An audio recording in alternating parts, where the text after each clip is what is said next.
हरे कृष्णा। मैं भगवत दास आप सभी भक्तों का स्वागत करता हूँ मेरा इस वीडियो सेशन में। तो आज हम एक बहुत ही महत्वपूर्ण और फिलोसॉफिकल टॉपिक के ऊपर विषय के ऊपर चर्चा करने जा रहे हैं, जिसका शीर्षक है मैं कौन हूँ, यानी हु एम आई। तो आजकल के भागदौड़ भरी ज़िंदगी में हमें हर किसी को अपना अस्तित्व की अ, मतलब एक तरीके से खोज रहे थे कि मैं कौन हूँ, है ना। हर कोई जानना चाहता है। तो आज हम इसी के ऊपर थोड़ा चर्चा करेंगे डिटेल्स में, और हम इस चीज़ को 3 एंगल से चर्चा करेंगे। पहला हमारा एंगल रहेगा कॉमन सेंस। हम अपना कॉमन सेंस लगा के चर्चा करेंगे। कॉमन सेंस लगा के इस टॉपिक के अंत तक पहुंचने का कोशिश करेंगे कि हम कौन हैं। दूसरा हमारा रहेगा साइंटिफिक, यानी हम साइंस के नज़रिए से भी थोड़ा सा डिटेल्स में चर्चा करेंगे। और तीसरा रहेगा हमारा स्क्रिप्चर, यानी शास्त्रों में क्या लिखा है, हम कौन है इस विषय के ऊपर। तो सबसे पहले हम कॉमन सेंस लगाते हैं, देखते हैं। तो अगर कोई हमसे पूछता कि हम कौन है, तो सबसे पहले फटाक से हम अपना नाम बोल देते हैं कि मैं ये हूँ। और थोड़ा डिटेल्स में बोलेंगे तो फिर वो अपने पेरेंट्स का नाम बताएंगे, अपने एड्रेस बताएंगे, अपना प्रोफेशन बताएंगे, है ना। फिर धीरे धीरे और डिटेल्स में जाएंगे। लेकिन ये इनकम्प्लीट है, क्योंकि ये जो नाम वो बोल रहा है वो नाम तो उसको जन्म होने के बाद मिला है। उससे पहले तो नाम था नहीं उसका, तो फिर उसका अस्तित्व तो नहीं था क्या? अस्तित्व था लेकिन नाम नहीं था। ये नाम जो है टेम्परेरी है, वो परमानेंट नहीं है। और जैसे मान लीजिए किसी का नाम राजेश है, तो उसका नाम अगर राजेश क्यों है, वो राजेश क्योंकि उसका राजेश रखा गया है। उसका नाम अगर विजय रखता तो विजय होता। यानी ये जो नाम है उसको असली पहचान नहीं है। और प्रोफेशन भी असली पहचान नहीं है, क्योंकि डॉक्टर तो बाद में बना है। जब वो बचपन में डॉक्टर थोड़ी था और पैदा डॉक्टर नहीं हुआ था, तो इसका मतलब उसका जो प्रोफेशन है वो भी उसका पहचान नहीं है। तो इसका मतलब हमें यहाँ पे देखते हैं कि नाम या प्रोफेशन हमारा पहचान नहीं है, असली पहचान नहीं है। अब यहाँ पे कोई बोल सकता है मैं तो इससे पहले मैं बच्चा था। ठीक है, मैं मान सकता हूँ आप बच्चे थे, लेकिन बच्चा से पहले अब क्या था? बच्चा तो पैदा होने के बाद आया ना, बने। उससे पहले क्या था? उसके बाद आप बोलेंगे मैं भ्रूण के रूप में माता माता के गर्भ में था। ठीक है, उससे पहले कहाँ पे था? उससे पहले मैं वीर्य के अंदर था, यानी सीमन के अंदर था। उससे पहले कहाँ थे? तो यहाँ पे ब्लैंक हो जाते हैं। उससे पहले का बाकी किसी को नहीं पता कि उससे पहले हम कहाँ पे थे। यानी हम आए हैं कहीं से, इसका मतलब हमारा अस्तित्व पहले भी था।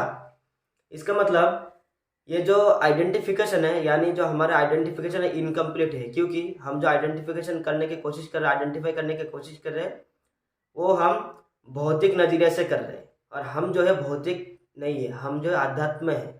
हम पूरा आध्यात्मिक है। ये शरीर हमारा भौतिक है, लेकिन हमारा जो असली अस्तित्व है वो स्पिरिचुअल है।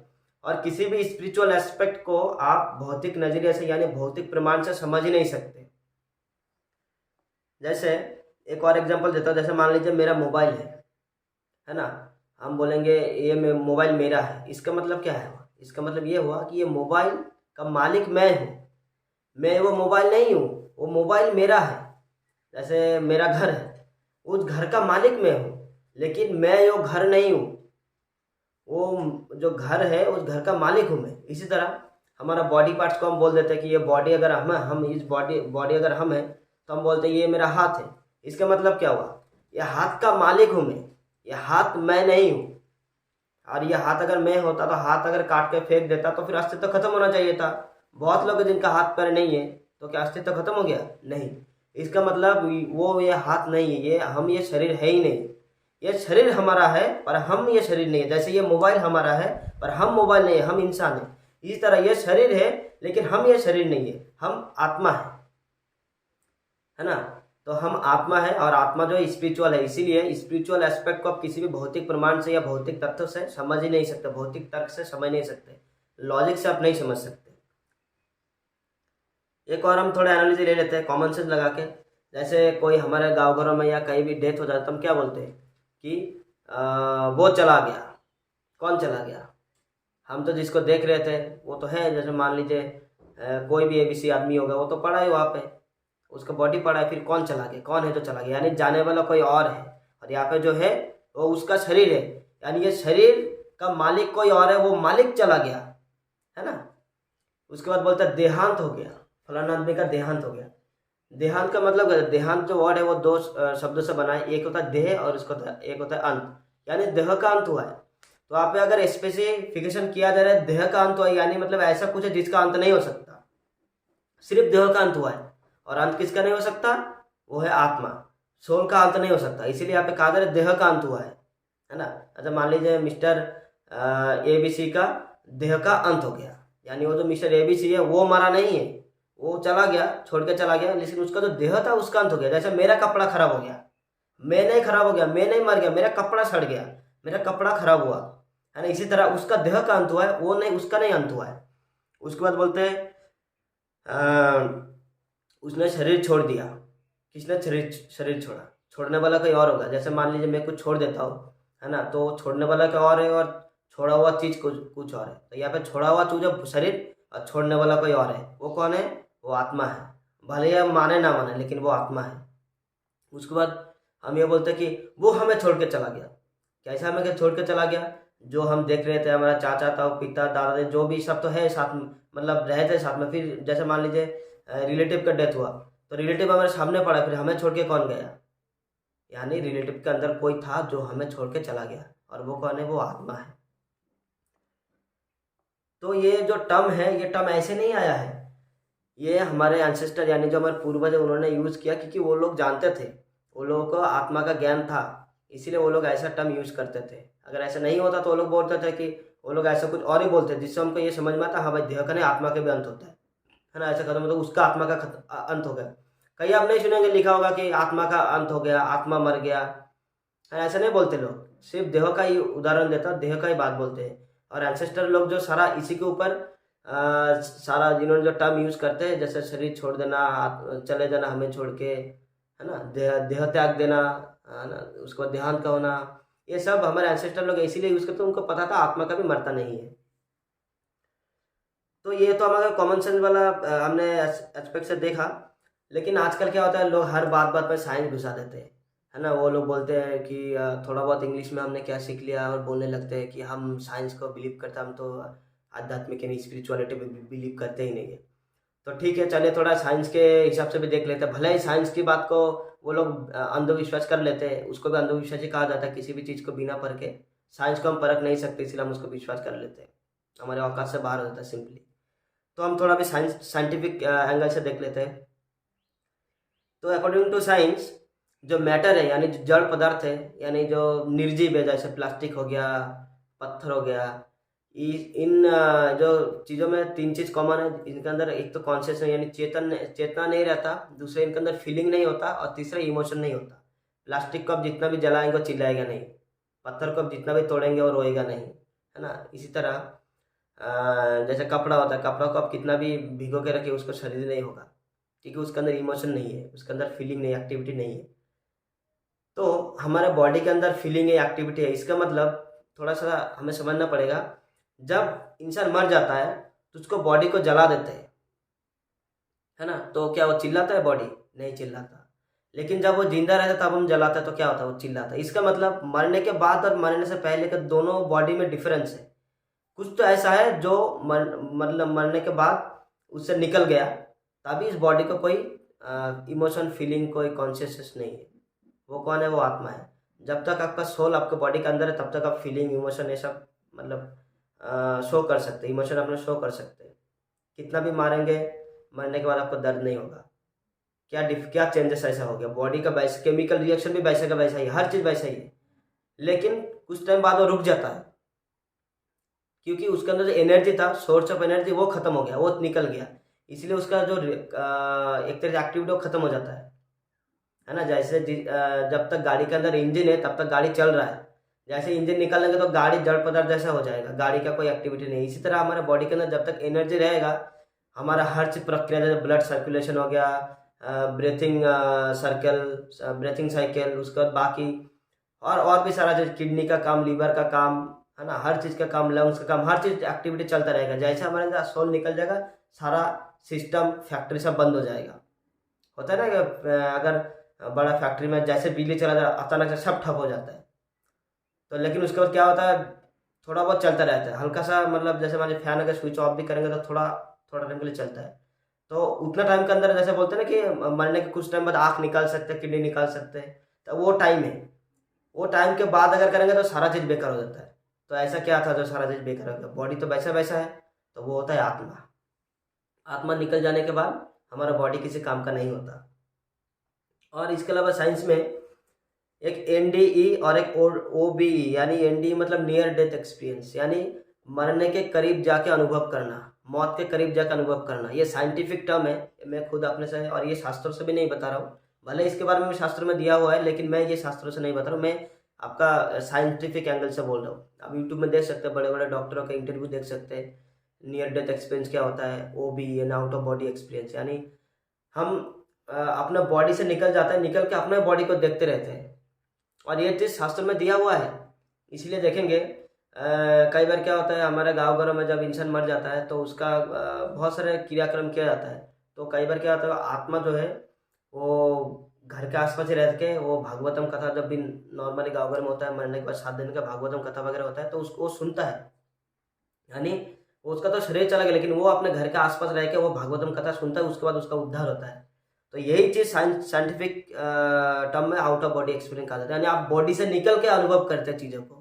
तो ये एक मतलब यूट्यूब में एक वीडियो है, काफ़ी सारा ऐसा बल्कि, तो उसमें देख सकते हैं कि एक ऑपरेशन होता है, उसमें वो डॉक्टर लोग जब ऑपरेशन करता है, पेशेंट बाद में सब बता देते कि आपने आपने ऐसा ऐसा ऑपरेशन किया था। लेकिन डॉक्टर बोला हमने तो आपको तो जो एनेस्थीसिया कुछ तो बोलते हैं जिससे आपका सारा चेतन गायब हो जाता है ना, तो पता नहीं चलता कि काट रहे के क्या कर रहे हैं, है ना। तो बोलते आपको कैसे पता चला, बोले मैंने सब ऊपर से एक्सपीरियंस किया है। तो इसको बोलते आउट ऑफ बॉडी एक्सपीरियंस, यानी शरीर से निकल के शरीर को ही देखना। तो ये साइंटिफिक टर्म है, आप लोग सर्च कर सकते हैं और डिटेल्स में इसके ऊपर स्टडी भी कर सकते हैं। और पुनर्जन्म भी एक इसका साइंटिफिक लॉजिक है, यानी और प्रमाण भी है, जिससे पता चलता है कि हाँ भाई आत्मा है। क्योंकि डॉक्टर इयन स्टीवनसन नाम का डॉक्टर इयन स्टीवनसन, उन्होंने कम से कम 2000 केस को स्टडी किया है और उन्होंने सिद्ध किया है कि पुनर्जन्म होता है। अब देखिए पुनर्जन्म टर्म में पता चलता है कि ऐसा कोई चीज़ है जो रिपीट हो रहा है, पुनः यानी रिपीट हो रहा है। क्या रिपीट हो रहा है, शरीर तो खत्म हो गया था, जला दिया था, फिर शरीर कैसे रिपीट होगा, है ना। उसका डुप्लीकेट हो सकता है लेकिन ओरिजिनल तो नहीं हो सकता। थोड़ा थोड़ा शरीर का चाल चलन या कई बार निशान भी मिल सकता है, लेकिन वही शरीर तो नहीं होगा एग्जैक्टली भी 100% अगर मिलता भी तब भी वो नहीं होगा। जैसे मान लीजिए एक ही मॉडल का मोबाइल, है, दोनों में कोई डिफरेंस नहीं है, लेकिन फिर भी दोनों अलग है क्योंकि दोनों अलग अलग पीस है।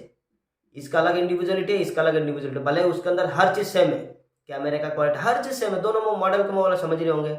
इसी तरह शरीर भी ऐसा हो सकता है, दोनों सेम है लेकिन फिर भी वो एक अलग है, ये अलग है। इसी तरह पुनर्जन्म मतलब कोई ऐसा चीज़ है जो रिपीट हो रहा है। शरीर तो खत्म हो गया था, तो फिर रिपीट क्या हो रहा है, वो है आत्मा।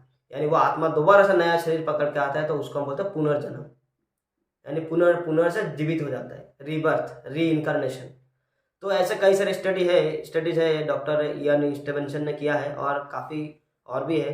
कई हमारे भारत के कई सारे राज्यों की है ना, यूट्यूब में देख सकते हो। वो बोल देते हैं कि ये मेरे पिछले जन्म के पिताजी है, पिछले जन्म के माताजी है, मेरे पत्नी है, और अपने पत्नी को जाके जबकि ये बच्चा होता है और अपने पिछले जन्म की पत्नी यानी अभी तो बूढ़ी होती है उसको नाम से पुकारता है कि तू मेरा पत्नी है, ये जो भी है आप लोग देख लीजिएगा। तो ये सब साइंस ने प्रूव किया है, ये हम नहीं बोल रहे, ये साइंस ने प्रूव किया। जो लोग बोलते हैं ना साइंस साइंस साइंस, वो लोगों को कम से कम देखना चाहिए। ये तो वैसा ही हो गया जिसके भरोसे पे आप मतलब धरना दिया, वो लीडर ही बिक गया, बिक गई, गवर्नमेंट वाला सीन हो गया।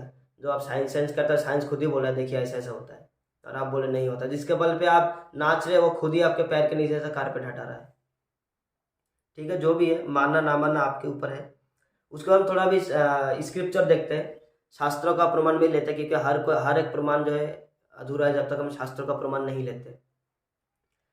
देखिए शास्त्रों के प्रमाण को सिद्ध करने के लिए साइंटिफिक प्रमाण जरूरी नहीं है, लेकिन साइंटिफिक प्रमाण को सिद्ध करने के लिए शास्त्रों का प्रमाण जरूरी है। क्योंकि साइंस जो है वो इन्फेरियर है और शास्त्र वो सुपीरियर है ना। किसी भी छोटे बच्चा अपने पिताजी के अस्तित्व के बारे में नहीं बता सकता, लेकिन पिताजी अपने बच्चे के अस्तित्व के बारे में बता सकता है ना। कोई भी छोटा चीज़ बड़ा चीज़ को प्रमाण नहीं कर सकता, लेकिन बड़ा चीज़ छोटा चीज़ को प्रमाणित करता है। ऐसे मान लीजिए हम कहीं जाएंगे, मान लीजिए कहीं का हमको प्रूफ लेना हो तो सिग्नेचर चाहिए, तो मान लीजिए मैं एक नॉर्मल आम आदमी, तो मैं सिग्नेचर किसका लाऊंगा, मेरे से जो बड़े हैं यानी जो पोजीशन में बड़े उसका सिग्नेचर वैलिड होगा ना, या मैं किसी गांव वाले के मेरे से बराबर का या मेरे से भी नीचे क्लास से किसी सिग्नेचर वैलिड नहीं करेगा, मेरे से बड़ा होगा वो ऑथोराइज करके तभी माना जाएगा। इसी तरह साइंस को ऑथोराइज करने के लिए शास्त्र होना चाहिए, शास्त्र को ऑथोराइज करने के लिए साइंस नहीं है। हर चीज़ पहले से शास्त्रों में दिया है, भले ही हम साइंस को पढ़ते फिर बाद में हम शास्त्र को देखते हाँ ये चीज़ भी दिया है। ये उल्टा हो गया आजकल लोग ऐसे करते हैं, शास्त्र को पढ़ते हैं फिर बाद में साइंस का प्रमाण देते हैं। नहीं, साइंस को समझिए और शास्त्र का प्रमाण लीजिए, ये होना चाहिए। खैर जो भी है, तो भगवत गीता के दूसरे अध्याय के 12वें श्लोक में भगवान कृष्ण अर्जुन से कहते हैं, न तेवाहम जातु नासम न तेम न त्वम नेमे जनाधिपा न चैव न भविष्यामः सर्वे वयमतः परम। भगवान कह रहे हैं, ऐसा कोई समय नहीं था कि जब मैं नहीं था या तुम नहीं थे और ये सभी राजा ना रहे हो, और ऐसा भी नहीं है कि भविष्य में हम सब नहीं रहेंगे। भगवान क्लियरली बता रहे हैं कि कभी ऐसा समय नहीं है कि तुम नहीं थे यानी कि अर्जुन नहीं था, मैं नहीं था यानी मैं यानी कृष्ण भगवान कृष्ण नहीं थे, और ये सब प्रजा यानी सब बाकी सब यानी हम सब आप, है ना, ये सब नहीं था। हमेशा से ये लोग थे और अभी भी है और आगे भी रहेंगे, लेकिन बॉडी तो खत्म हो रहा है, फिर रह कौन रहा है? वो है आत्मा। आत्मा कभी खत्म नहीं होता। इसलिए भगवान यहाँ पे कह रहे हैं हमेशा से सब है, तो हमें मानना पड़ेगा कि ऐसा कोई चीज़ है जो हमेशा से है और हमेशा से था और हमेशा से रहेंगे, वो है आत्मा। क्योंकि शरीर खत्म हो रहा है, फिर बचता ही क्या है? आपका अस्तित्व। तो आप अगर शरीर को लेकर चलेंगे तो शरीर तो आपका खत्म हो गया, फिर आप पुनर्जन्म का कैसे हो जाएगा आपका? यानी कुछ चीज़ छूट रहा है जो कि फिर से बचा दे। जैसे मान लीजिए पेड़ काट देंगे, है ना, पेड़ का बॉडी चला गया, लेकिन उसका जो नीचे उसका जो जड़ है वो रह जाता है, उस जड़ से पुनः आपका पेड़ निकल आता है। इसी तरह हमारा शरीर खत्म होने के बाद हमारा आत्मा चला जाता है, उस आत्मा फिर एक नया शरीर को धारण करता है, धारण करके नया रूप में आता है, तो हम बोलते हैं आप पुनर्जन्म हो गया। ठीक है, तो पुनर्जन्म सिर्फ किसका होता है? बॉडी का। आत्मा का पुनर्जन्म नहीं होता, आत्मा ऑलरेडी है, उसका ना जन्म है ना अंत है। पुनर्जन्म सिर्फ बॉडी का होता है ना। जैसे पेड़ बना बाद में, लेकिन उसका जो जीवन था, जीवन शक्ति तो पहले से ही मौजूद था, जड़ में जीवन शक्ति है, लेकिन वो जो पेड़ शरीर रूपी जो पेड़ काट के लेके गया, बाद में छोटा सा फिर ऐसे निकला, वो जो शरीर है यानी जो पौधा है वो बाद में है, लेकिन वो जो जीवन वो जड़ में ऑलरेडी था। तो हमारा आत्मा भी ऐसा है, हमारा आत्मा ऑलरेडी है, लेकिन हम शरीर बार बार चेंज करते हैं। इसको बोलते हैं री इनकारनेशन। री इनकारनेशन मतलब दोबारा से एक अवतार, यानी अवतार ये मान लीजिए एक शरीर रूप में अवतरित होना, यानी एक धारण करना, शरीर धारण करना। ठीक है, लेकिन कुछ लोग होंगे जो इसके बाद भी नहीं मानेंगे, वो लोग साइंस का रोना रोएंगे। ठीक है, कोई बात नहीं। तो मेरा उनसे एक रिक्वेस्ट है कि अगर आप नहीं मानते आत्मा को, शरीर को ही मानते हैं, तो अपना किसी भी रिलेटिव अगर मर जाए तो उनका बॉडी को अपने घर पे रखिए, घर पे रख के उनको रखे रहिए। शरीर आप क्यों जला रहे हैं? आपका बहुत ही प्यारा रिलेशन है ना, तो आप उसको क्यों जलाते? मत जलाइए, रखे रहिए। और अब नहीं रख सकते क्योंकि कुछ दिन बाद तो अपने आप सड़ने लगेगा, स्मेल करने लगेगा, फिर आप खुद ही जला के आएंगे, फेंक के आएंगे, और आप अपना ही लॉजिक को खुद ही काट देंगे। तो ऐसा होता है। जिस तरह ये जो शरीर है, आत्मा के बिना शरीर का कोई अस्तित्व नहीं होता, इसी तरह आध्यात्मिकता के बिना हमारे इस मानव शरीर का भी कोई अस्तित्व नहीं है। तो हम सबको आध्यात्मिकता की ओर जुड़ना चाहिए। जैसे कि आज की डेट पे पूरा विश्व सनातन धर्म को फॉलो करने का कोशिश कर रहे हैं, और पूरे विदेश में जैसे श्रीला प्रभुपाद की कृपा से पूरे विश्व में आज इस्कॉन प्रचार कर रहा है, और सब हरे कृष्णा चैंटिंग कर रहे हैं। ऐसे धीरे धीरे होने वाला है। तो आप लोगों से भी निवेदन है, आप लोग भी ये देहात्म बुद्धि से उठकर थोड़ा सा आध्यात्मिक आत्मज्ञान की तरफ बढ़िए, जिससे आपको जीवन में सुख समृद्धि प्राप्त हो, और जिससे आप हमेशा भगवान के सेवा में लगे रहें। बहुत बहुत धन्यवाद इस वीडियो को आखिरी तक देखने के लिए। हरे कृष्णा।